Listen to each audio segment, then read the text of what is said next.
Le Paris Saint-Germain et le FC Barcelone ont trouvé un accord pour Rafinha, les Postos, le champion de France en titre, et le club de la Liga ont trouvé un accord pour le transfert du milieu de terrain brésilien. Rafinha pourrait bien être le transfert surprise de ce dernier jour du mercato côté parisien, après avoir officialisé l'arrivée de Moïse Kean et Danilo Pereira ces dernières heures. Le club de la capitale française est visiblement sur le point de s'offrir Rafinha Alcantara, le joueur de 27 ans du FC Barcelone, et dont les Catalans cherchent à se débarrasser depuis le début du mercato. Mundo Deportivo annonce que le milieu de terrain hispano-brésilien va filer au Paris Saint-Germain pour un tout petit montant. Pas de fixe, mais 3 millions d'euros sous forme de variable et un pourcentage de 35% à la revente. Une belle opération financière pour le Paris Saint-Germain, alors que le joueur formé à la Masia était sous contrat avec les Catalans jusqu'en 2021, d'autant plus que les Barcelonais exigeaient jusqu'à 16 millions d'euros aux prétendants du joueur, qui sort d'une belle saison en prêt au Celta Vigo. Il avait cependant connu de nombreuses blessures au genou ces dernières saisons, au genou notamment. Reste maintenant à savoir si les dirigeants parisiens et catalans pourront boucler l'opération avant minuit.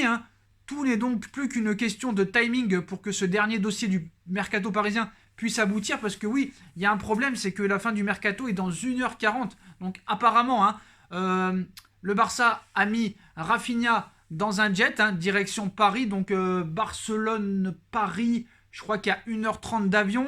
Il faut vite qu'il passe la visite médicale et qu'il signe.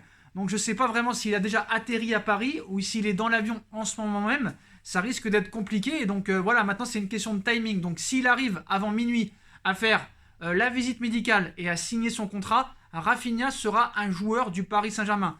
Mais si tout ça n'est pas fait avant minuit, le transfert ne pourra pas se faire. Mais en tout cas, ça y est, l'accord est officiel. Voilà, maintenant c'est une question de timing. Il faut que Rafinha soit à Paris, fasse sa visite médicale et signe son contrat avant minuit. Il lui reste 1h39 pour finaliser tout ça. On a vu du côté du Parc des Princes que voilà, Leonardo est en discussion toute la soirée au téléphone. Ils ont commandé des pizzas apparemment pour finaliser ce dossier. Mais voilà, l'accord est total. Donc il y en a beaucoup qui se demandent pourquoi Rafinha et pas plutôt Thiago Alcantara, celui qui a signé à Liverpool, c'est son frère. Bon, moi qu'est-ce que je pense du joueur, je vous l'ai déjà dit. Voilà, les Postos, c'est un joueur assez intéressant qui peut jouer milieu relayeur, qui peut jouer aussi dans un poste niveau plus offensif, comme Di Maria l'avait fait au niveau du Real Madrid. C'est un joueur qui a un très bon dribble, qui a une belle frappe,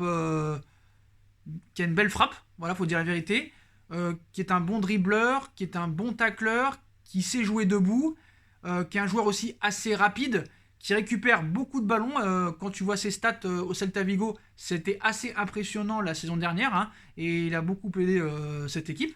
Donc voilà les Postos, donc on verra ce qui va se passer maintenant dans les prochaines minutes. Peut-être que je ferai un live les Postos, mais voilà, on vous tient au courant de l'officialisation du transfert en direct les Postos. Donc maintenant tout est une question de timing. Et apparemment, juste faire une petite transition et on reste toujours à Barcelone, apparemment Luis Suarez était la priorité en attaque de Thomas Tuchel. Voilà une information qui risque de faire encore grincer quelques dents chez les dirigeants parisiens. Alors que le mercato ferme ses portes, donc maintenant quelques heures, le PSG est allé chercher 2 recrues, Danilo Pereira et Moïse Kean. Thomas Tuchel a obtenu un milieu de terrain et un attaquant, mais ce n'est probablement pas ce qu'il désirait, du moins pour l'identité de l'attaquant. À en croire la chaîne Téléfoot, le coach allemand avait fait de Luis Suarez sa priorité en attaque, après Aubameyang. Donc il souhaitait profiter de la situation difficile de l'Uruguayen au Barça pour le faire venir en France, mais il n'a pas été suivi par la direction. Voilà qui vient confronter et conforter encore une fois cette information de Sport parue à la fin du mois d'août. Finalement, le buteur s'en est allé du côté de l'Atlético Madrid. On n'a pas du tout écouté Tuchel, tout ça. Donc voilà, ça se prouve encore une fois que Leonardo est bien supérieur à Tuchel par rapport à Doha. Il voulait Aubameyang, il a eu Icardi. Il voulait d'autres joueurs. Il voulait Luis Suarez, il ne l'a pas eu. Contrairement à l'année dernière, où vraiment il y a eu un timing, on a été obligé de finaliser les Herrera, les Gay, tout ça et tout.